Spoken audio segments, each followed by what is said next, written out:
On a cold January morning in 1989, as Marine One skimmed low over the Potomac River and settled onto the South Lawn for the last time of Ronald Reagan's presidency, George Herbert Walker Bush stepped out into the crisp winter air and paused. For 8 years, he had been the loyal vice president, the former rival who swallowed his pride and joined the ticket. The man standing half a step behind one of the most transformative figures in modern American politics. Now he was about to become the 41st President of the United States, inheriting not only Reagan's political coalition, but a world on the edge of transformation. The Soviet empire cracking, markets globalizing, old certainties dissolving. He did not look like a revolutionary. Bush moved with the careful, slightly stiff bearing of a man raised in privilege and shaped by war. The last representative of a New England Republican tradition that prized restraint, service, and understatement. Yet the 4 years that followed would coincide with the collapse of the Cold War order, a decisive American military victory in the Persian Gulf, and deep domestic unease that his reserved style never quite soothed.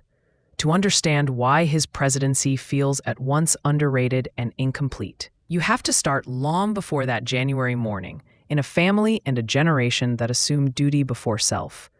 George Herbert Walker Bush was born on June 12, 1924, in Milton, Massachusetts, but he grew up mainly in the wealthy enclave of Greenwich, Connecticut. His father, Prescott Bush, worked in investment banking and later served as a U.S. Senator from Connecticut. His mother, Dorothy Walker Bush, came from a prominent Midwestern family. The atmosphere in the household was competitive but tightly controlled. Children were expected to excel in school and sports, to win without gloating and lose without whining. Humility was not just a virtue, it was a social code. Feelings were kept mostly private. What mattered was doing the job in front of you. At Phillips Academy in Andover, George Bush absorbed that ethos fully. He played baseball, soccer, and captained the track team. He was popular, but not flashy. The kind of student who was trusted with responsibility. The path ahead seemed clear enough. Yale, perhaps Wall Street, then some form of public life. But history intervened. After the attack on Pearl Harbor, Bush, like many of his peers, felt a burning obligation to fight. On his 18th birthday, he enlisted in the U.S. Navy, becoming one of its youngest aviators. Flying a Grumman torpedo bomber in the Pacific, Bush saw war not as abstraction, but as smoke, fire, and fear. On September 2, 1944, his plane was hit by Japanese anti-aircraft fire during a mission over the island of Chichijima. Flames licked the fuselage, the cockpit filled with smoke. Bush managed to complete his bombing run before ordering his crew to bail out. Then he jumped himself, crashing into the sea and struggling to inflate his life raft. He watched the burning wreckage of his plane and never again saw the 2 crewmen who had flown with him. Hours later, a U.S. submarine surfaced and pulled him from the water. That rescue became one of the defining images of his life, one he revisited again and again. Alongside the pride of survival was a persistent guilt that he had lived while others had not. Later, he would speak of wondering why his life had been spared, what it was he was supposed to do with the time granted to him. That sense of obligation, fused with the stoic emotional discipline of his upbringing, produced a particular kind of patriotism, less rhetorical than practical, rooted in the belief that those who had been given much were morally bound to give something back. When the war ended, Bush returned home, married Barbara Pierce, whom he had met at a Christmas dance when he was a teenager, and enrolled at Yale on the GI Bill. He completed his degree in just over 2.5 years, majoring in economics while captaining the varsity baseball team to 2 College World Series appearances. He joined the secretive Skull and Bones Society, moved confidently in elite circles, and seemed destined to follow his father into banking or some other East Coast profession. But Bush was restless. He wanted to build something of his own. In 1948, he and Barbara packed up and moved to West Texas, far from the clipped lawns of Connecticut.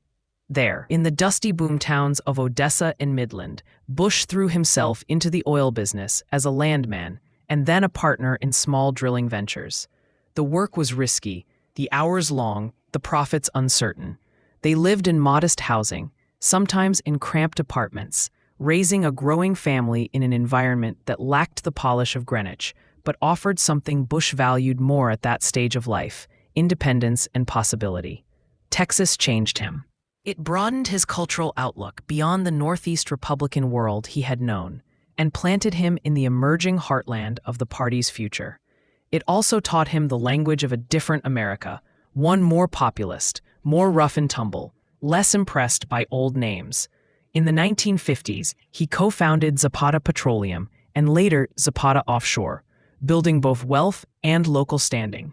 By the dawn of the 1960s, he was a successful businessman with a young family and deep ties to Texas. Politics beckoned. Bush's first foray into electoral politics came with an unsuccessful Senate run in 1964, in the shadow of Barry Goldwater's conservative insurgency. Running as a moderate Republican in a state still largely controlled by Democrats, he lost badly, but he made connections and gained experience. 2 years later, he won a seat in the U.S. House of Representatives from a Houston area district. In Congress, he supported the Voting Rights Act and fair housing measures, even when those votes put him at odds with more conservative elements in his party.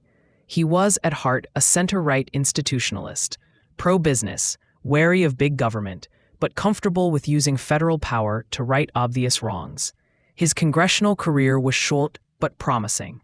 In 1970, encouraged by the White House, he again ran for the Senate and again lost. But Washington had noticed his discipline and loyalty. President Richard Nixon appointed him U.S. Ambassador to the United Nations in 1971, giving Bush his first major role on the world stage. At the UN, he cultivated relationships with diplomats from all over the globe, learning how power and perception intertwined in multilateral settings. He was not a grand strategist in the mold of Henry Kissinger, but he had a keen sense of personal diplomacy, of when to press and when to listen. After the Watergate scandal began to engulf Nixon's presidency, Bush was called home to serve as chairman of the Republican National Committee. It was a thankless job. He had to defend a collapsing administration without permanently staining his own reputation. He walked a line, loyal but not blind, supportive of institutions rather than individuals. When Nixon finally resigned, Bush welcomed Gerald Ford as a chance to reset the party's moral compass. Ford, in turn, sent Bush to Beijing as the chief of the U.S. liaison office in the People's Republic of China at a time when formal diplomatic relations were still being normalized. Bush biked through the streets, met with Chinese officials, and observed a society in transition from the ground level. The experience deepened his appreciation for the complexity of great power politics and gave him a feel for China that would matter decades later. In 1976, Ford appointed him Director of Central Intelligence. The CIA was under siege from congressional investigations and public distrust. Bush's task was less to run covert operations than to restore confidence and morale inside an institution that felt besieged. He did it with his familiar managerial style, calm, cheerful, personally engaged, and careful about public appearances. By the end of his tenure, many in the intelligence community saw him as the man who had helped save the agency from a crisis of legitimacy. By the late 1970s, Bush had perhaps the most varied resume of any American politician: war hero, businessman, congressman, UN ambassador, party chair, envoy to China, CIA director. He ran for the Republican presidential nomination in 1980, presenting himself as the experienced, pragmatic alternative to Ronald Reagan's ideological conservatism. He famously labeled Reagan's supply-side proposals voodoo economics, a line that would haunt him. Reagan's charisma and clarity of message carried the day. After winning the nomination, however, Reagan chose Bush as his running mate, partly to balance the ticket and partly to reassure more moderate Republicans and foreign policy elites.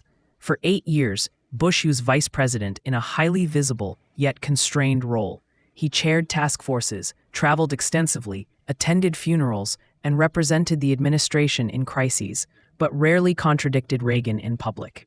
His earlier skepticism about supply-side tax cuts gave way to disciplined loyalty. It was a humbling apprenticeship for a man who had once imagined himself leading the party, but it also reinforced his reputation as a team player, someone who could be trusted with sensitive assignments and who did not let personal ego derail the larger mission. When he ran for president in 1988, Bush faced a dual challenge: convince voters he would continue Reagan's economic successes while persuading them he was his own man. The campaign was hard-edged. It featured the notorious Willie Horton ad, which exploited fears about crime and race, and an aggressive portrayal of Democrat Michael Dukakis as soft and technocratic. Bush himself, however, also tried to emphasize his biography: veteran, businessman, diplomat, vice president. At the Republican convention, he delivered the 1,000 Points of Light speech, promising a kinder, gentler nation rooted in community and volunteerism. He also uttered the phrase that would later become a political millstone: "Read my lips, no new taxes." Bush won decisively, yet he entered office not as a transformative figure, but as a steward, trusted to manage, not expected to reinvent. In foreign affairs, however, events quickly elevated his role. The Soviet Union, already weakened by economic stagnation and political unrest, began to fracture. In 1989, popular uprisings swept across Eastern Europe. The Berlin Wall fell in November. The old bipolar world order was dissolving in real time. There was pressure in Washington to proclaim ideological victory, to revel in the end of history. Bush resisted. He believed that crowing over the Soviet collapse would humiliate Moscow, undermine reformers like Mikhail Gorbachev, and possibly provoke dangerous backlash. Instead, he pursued a policy of restraint and reassurance, supporting democratic movements while signaling to both allies and former adversaries that the United States sought stability, not vengeance. This quiet diplomacy helped make possible the peaceful reunification of Germany within NATO, something that had once seemed inconceivable. The phrase "New World Order," which Bush used in several speeches, captured his aspiration: a world in which nations, especially great powers, would work through international institutions to resolve conflicts and uphold certain basic norms. It was an idealistic phrase paired with a cautious temperament. Whether such an order ever truly existed is debatable, but in those early post-Cold War years, Bush acted as if it might, and his decisions were shaped by that hope. That worldview was tested dramatically in August 1990, when Saddam Hussein's Iraq invaded and annexed Kuwait. The aggression threatened not only oil supplies, but the principle that borders could not simply be erased by force.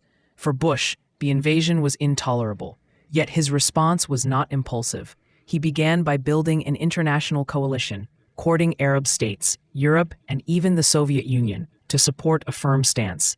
He went to the United Nations for resolutions authorizing the use of force if Iraq did not withdraw. He dispatched Secretary of State James Baker on shuttle diplomacy across capitals. The result was one of the broadest coalitions in modern military history. When Operation Desert Storm began in January 1991, it did so with explicit UN authorization, contributions from dozens of countries, and support from much of the Arab world. The military campaign was swift and devastating for Iraqi forces. In a matter of weeks, the coalition liberated Kuwait and shattered much of Iraq's army. American casualties were relatively low, and the war appeared, at least from the U.S. perspective, as a model of limited, decisive action. Yet Bush's most consequential decision came at the end of the war, when coalition forces had the capacity to march on Baghdad. Some advisors and many hawks outside government argued that leaving Saddam Hussein in power would only invite future trouble. Bush and his team chose not to expand the war's aims. The UN mandate was to expel Iraq from Kuwait, not to overthrow its government. Occupying Iraq, they believed, would lead to quagmire and fracture the coalition. So the war stopped. Critics later argued that this choice left a tyrant in place and set the stage for future conflict. Supporters saw it as an example of disciplined, limited war: clear goals, overwhelming force, careful exit. Either way, it showed Bush's instincts: respect for international law, awareness of the limits of American power, and a preference for achievable objectives over open-ended crusades. If foreign policy showcased Bush at his best, domestic politics often revealed his weaknesses. The U.S. economy slid into recession in the early 1990s. The manufacturing heartland struggled. middle-class anxieties grew. Bush, a man more at home in classified briefings and diplomatic cables than in kitchen table talk, sometimes seemed detached from the pain. The famous image of him appearing amazed by a supermarket barcode scanner, though largely unfair and taken out of context, reinforced the perception that he was aristocratic and out of touch. Yet the caricature of Bush as indifferent to domestic concerns misses some of what he did accomplish at home. Early in his term, he signed the Americans with Disabilities Act, landmark civil rights legislation that required public accommodations and employers to remove many of the barriers that had kept people with disabilities on the margins of public life. Ramps, curb cuts, workplace accommodations. These became standard not by accident, but because a Republican president was willing to put his signature on a sweeping expansion of accessibility. He also signed the Clean Air Act amendments of 1990, which strengthened standards on acid rain, urban smog, and toxic emissions. It was a major environmental law, crafted with business input, but still ambitious. In both cases, disability rights and clean air, Bush acted as a kind of old-style moderate Republican, comfortable with regulation when it could be justified in terms of public health, fairness, and long-term national interest. The defining domestic controversy of his term revolved around the budget. As deficits ballooned, Bush confronted a stark choice: cling to his no new taxes pledge or strike a compromise to reduce the deficit. He chose the latter, negotiating a 1990 budget agreement with congressional Democrats that combined spending cuts with tax increases, especially on higher earners and certain excise categories. The deal helped set the stage for the fiscal surpluses of the late 1990s, but it enraged conservatives who saw it as a betrayal. Pat Buchanan mounted a populist challenge in the 1992 Republican primaries, exposing fissures inside the party and painting Bush as weak, compromised, and out of touch with the new conservative base. In the general election, Bush faced Democrat Bill Clinton, a young, charismatic governor from Arkansas, and independent Ross Perot, a billionaire businessman running on a platform of fiscal discipline and anti-establishment anger. The Cold War had ended. Voters were focused on jobs, healthcare, and cultural change. Many younger voters, in particular, were drawn to Clinton's language of generational renewal. Bush struggled to articulate a compelling domestic vision. His speeches emphasized experience, steadiness, and character, but he seemed weary, and the campaign lacked the sharpness and hunger of 1988. Clinton's mantra, "It's the economy, stupid," captured the mood. There were moments in 1992 when Bush's deep sense of personal honor collided painfully with the rougher edges of modern campaigning. He bristled at suggestions that he didn't care about the average family's struggles. He knew, in his own mind, that he had spent a lifetime in service. But politics is not scored on intentions. It is scored on emotional connection, on whether voters feel that a leader understands them and will fight for them. In that contest, Clinton simply performed better. In November 1992, Bush lost, winning just over a third of the popular vote in a three-way race. For a man who had devoted his entire adult life to public service, the rejection was deeply painful. Yet he accepted defeat with grace. On Inauguration Day, he left a handwritten note in the Oval Office for Clinton, wishing him well and reminding him that his success would be the country's success. It was a small act, but it symbolized a commitment to peaceful, respectful transfer of power that would become a cherished norm, cited often in later years as the tone every outgoing president ought to strike. After leaving office, Bush receded from day-to-day politics but remained active in public life. He partnered with Clinton on international relief efforts after natural disasters, including major hurricanes and the 2004 Indian Ocean tsunami. The two men developed a genuine friendship, trading jokes and appearing together as a bipartisan elder statesman duo. For viewers who remembered the bitterness of 1992, seeing them work side by side provided a glimpse of how American politics might look when rivalry ended at the water's edge. Bush also watched as his eldest son, George W. Bush, rose from Texas governor to the 43rd president. It was a source of pride and also, at times, quiet worry. When the younger Bush's administration chose a far more expansive war in Iraq after the attacks of September 11, 2001, some commentators wondered what the father thought about a decision so different from his own choice in 1991 not to topple Saddam. George H.W. Bush mostly kept his counsel in public, adhering to his belief that former presidents should not second-guess their successors, especially when they were their own children. In his later years, physical frailty contrasted with emotional openness. The once reserved New England Texan was often seen tearing up during tributes, talking more candidly about faith, family, and the losses he had carried.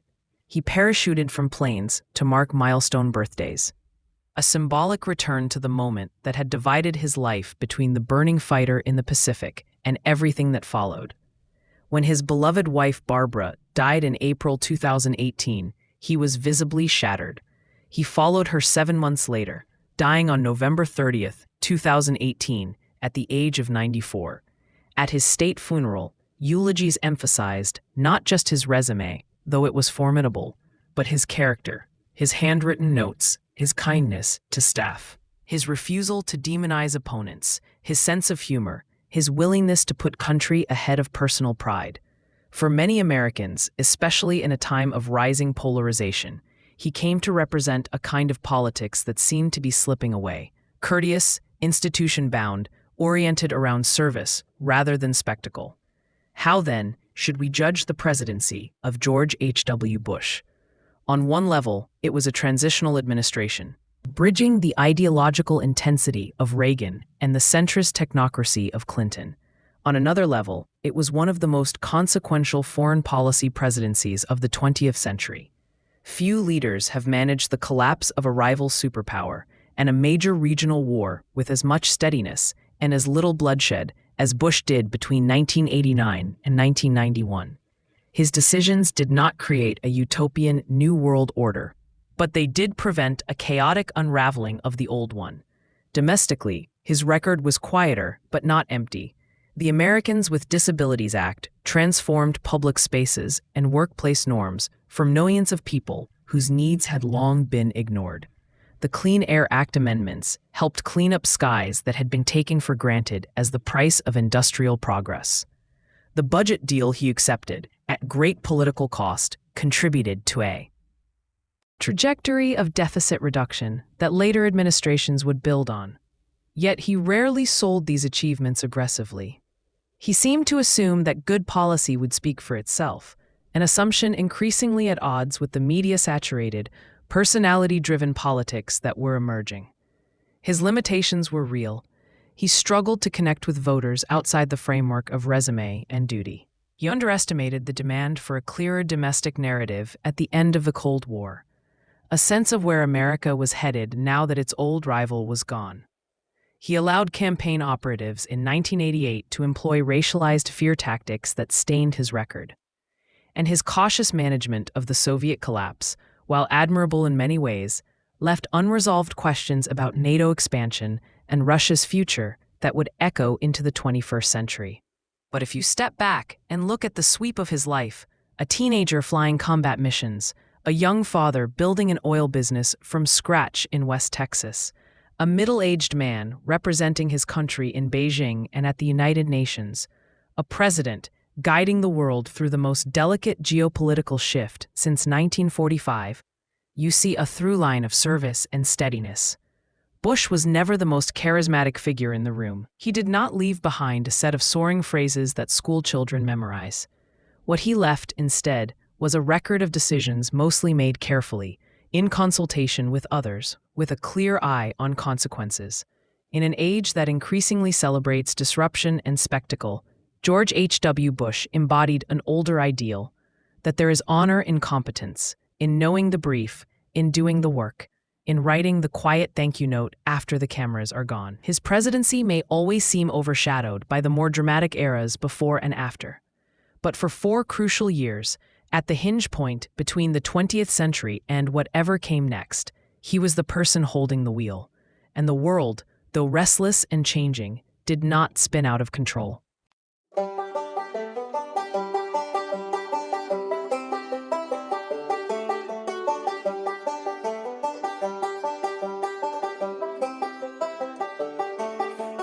rambling down this dusty old trail, sunlight painting gold on the rail. My heart's a tugging like the fiddle's tune, dreaming of home beneath the harvest moon. Raise your glass, let the music play. We'll dance these cares right away. Under stars in the southern sky, singing low with a twinkle in our eye. I remember when she wore a red sash, laughing sweet as the whiskey we'd stash, her hand in mine by the old oak tree. Her song still living in memory. Raise your glass, let the music play. We'll dance these cares right away. Under stars in the southern sky, singing low with a twinkle in our eye.